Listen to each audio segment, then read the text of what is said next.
പാലക്കാട് രാഹുൽ മാങ്കൂട്ടത്തിൽ എം.എൽ.എയുടെ ഓഫീസിലേക്ക് നടത്തിയ മാർച്ചിൽ ബി.ജെ.പി. പ്രവർത്തകർക്കെതിരെ കേസെടുത്ത് പോലീസ്. ജില്ലാ അധ്യക്ഷൻ പ്രശാന്ത് ശിവൻ ഉൾപ്പെടെയുള്ളവർക്കെതിരെയാണ് കേസ്. ബി.ജെ.പി. ജില്ലാ കമ്മിറ്റി ഓഫീസിലേക്ക് യൂത്ത് കോൺഗ്രസ് നടത്തിയ മാർച്ചിൽ യൂത്ത് കോൺഗ്രസ് ജില്ലാ അധ്യക്ഷൻ ഉൾപ്പെടെ ഉള്ളവർക്കെതിരെയും സൗത്ത് പോലീസ് കേസെടുത്തു. എന്നാൽ രാഹുൽ മാങ്കൂട്ടത്തിൽ, സന്ദീപ് വാര്യ എന്നിവർക്കെതിരെ കേസെടുത്തിട്ടില്ല. ാരന്റെ തല തല്ലി പൊളിച്ച പ്രതിയെ പോലീസ് ജീപ്പിൽ നിന്ന് വലിച്ചിറക്കി പോലീസിന്റെ കൃത്യനിർവഹണത്തിന് തടസ്സം നിന്ന എം.എൽ.എക്കെതിരെ കേസെടുക്കാൻ തയ്യാറായില്ല. ഇന്നലെ പോലീസ് സ്റ്റേഷൻ അകത്ത് കയറി ഉപരോധിച്ച്, സാധാരണ പോലീസ് സ്റ്റേഷൻ ഉപരോധങ്ങളൊക്കെ കണ്ടിട്ടുണ്ട്, പോലീസ് സ്റ്റേഷന്റെ കോമ്പൗണ്ടിന് പുറത്താണ്. ഇതിൽ പോലീസുകാരുടെ ഒത്താശ കൂടി ഉണ്ടോ എന്ന് സംശയിക്കേണ്ടിയിരിക്കുന്നു. പോലീസ് സ്റ്റേഷൻ അകത്ത് കയറി ഉപരോധിച്ച എം.എൽ.എക്കെതിരെ കേസെടുത്തിട്ടില്ല. മറിച്ച് DCC ഓഫീസിലേക്ക് മാർച്ച് വെച്ചവർക്കെതിരെ കേസെടുക്കും, MLA ഓഫീസിലേക്ക് മാർച്ച് വെച്ചവർക്കെതിരെ കേസെടുക്കും. MLAയുടെ കാല് വെട്ടും എന്ന് പറഞ്ഞ തരത്തിലുള്ള ഏതെങ്കിലും ഒരു സ്റ്റേറ്റ്മെന്റ് എടുത്ത് കാണിച്ചു തരാൻ പറ്റുമോ? അപ്പോൾ ഇല്ലാത്ത കാര്യത്തെ പറഞ്ഞ് പെരുപ്പിക്കുന്ന ഒരു ശ്രമമാണ് MLAയുടെ ഭാഗത്തു നിന്നുണ്ടായിട്ടുള്ളത്. പരസ്യമായിട്ട് അതിനെ ചാലഞ്ച് ചെയ്യുകയാണ് ഞങ്ങൾ. അരുൺ ആലത്തൂർ ചേരുന്നു. അരുൺ, എന്തുകൊണ്ടാണ് പോലീസ് പക്ഷപാതപരമായി പെരുമാറുന്നത്? നേരത്തെ പ്രശാന്ത് ശിവൻ ചൂണ്ടിക്കാണിച്ചതുപോലെ MLA ഓഫീസിലേക്ക് മാർച്ച് നടത്തിയവർക്കെതിരെയും DCC ഓഫീസിലേക്ക് മാർച്ച് നടത്തിയവർക്കെതിരെയും മാത്രം കേസ്. മാത്രമല്ല, രാഹുൽ മാങ്കൂട്ടത്തിലിനെയും സന്ദീപ് വാര്യരെയും ഒഴിവാക്കിയിരിക്കുന്നു. അവർക്കെതിരെ കേസില്ല. പ്രശാന്ത് ശിവനെതിരെ കേസെടുത്തിരിക്കുന്നു. എന്തുകൊണ്ടാണ് ഈ പക്ഷപാതിത്വം?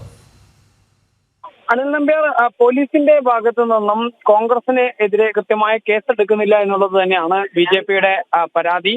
പാലക്കാട് നഗരസഭയുടെ പരിപാടി യൂത്ത് കോൺഗ്രസും ഒക്കെ ചേർന്നാണ് അലങ്കോലപ്പെടുത്തുകയും ഈ പരിപാടിയിൽ അതിന്റെ സ്റ്റേജ് തകർക്കുകയും അതുപോലെ തന്നെ മൈക്ക് തകർക്കുകയും ഒക്കെ ചെയ്തിരുന്നത്. ശിലാഫലകം ഉൾപ്പെടെ തകർത്തിരുന്നു. അതിൽ PDPP ആക്ട് പ്രകാരമാണ് കേസെടുക്കേണ്ടത് എന്നുള്ളതാണ് BJPയുടെ ആവശ്യം. അതുകൂടാതെ പാലക്കാട് നഗരസഭയിലേക്ക് ഈ രാഹുൽ മാങ്കൂട്ടത്തിന്റെ നേതൃത്വത്തിലാണ് മാർച്ച് നടത്തിയത്. ആ മാർച്ചിൽ നഗരസഭയുടെ മതിൽ ഉൾപ്പെടെ തകർക്കുന്ന സാഹചര്യം ഉണ്ടായി. കൂടാതെ ഒരു പോലീസുകാരന്റെ തലതല്ലി പൊളിക്കുകയും ആ തലതല്ലി പൊളിച്ച കേസിലെ പ്രതിയെ പോലീസ് ജീപ്പിൽ നിന്നും രാഹുൽ മാങ്കൂട്ടത്തിൽ ഇറക്കിക്കൊണ്ടുപോവുകയും ഒക്കെ ചെയ്തു.